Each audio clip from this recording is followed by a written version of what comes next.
आज के एपिसोड में देखें गोगा ने पत्थरीले योद्धा के खिलाफ अपने पहले युद्ध का सामना कैसे किया।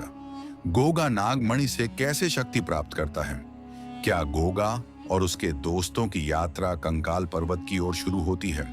क्या यह काल भैरव का पहला जाल था। एपिसोड 4, पत्थर योद्धा और पहली शक्ति।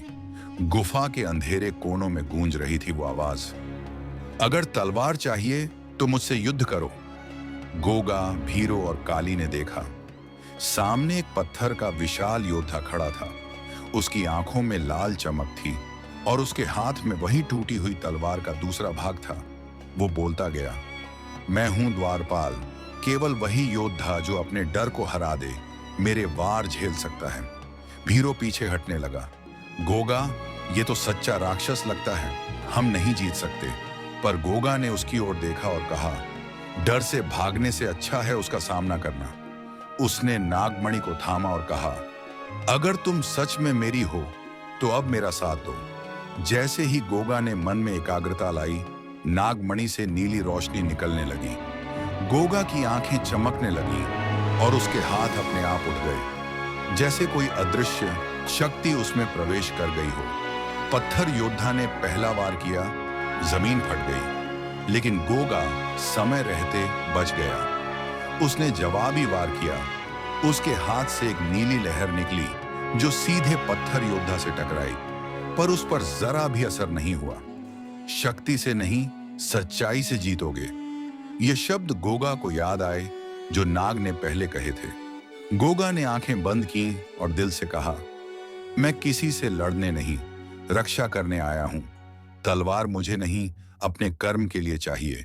मैं सत्य के लिए खड़ा हूं। अचानक पत्थर योद्धा थम गया। उसकी आंखों की चमक मंद पड़ने लगी। वह धीरे धीरे घुटनों के बल बैठ गया और बोला, तुम योग्य हो गोगा, तलवार अब तुम्हारी है। उसने तलवार गोगा की ओर बढ़ाई।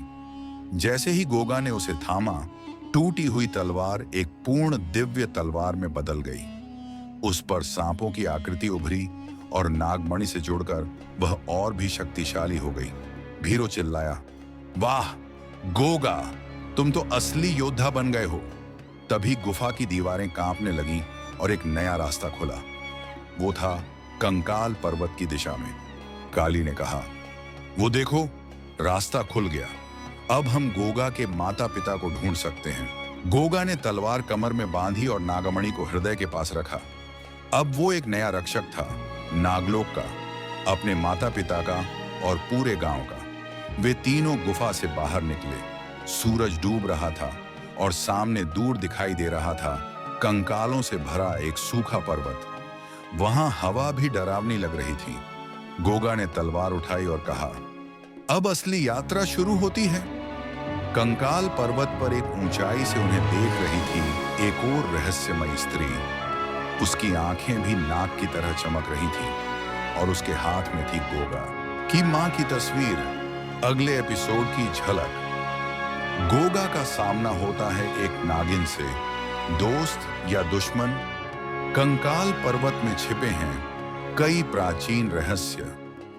गोगा की मां के बारे में मिलती है पहली सच्ची जानकारी, लेकिन एक भयानक कीमत पर।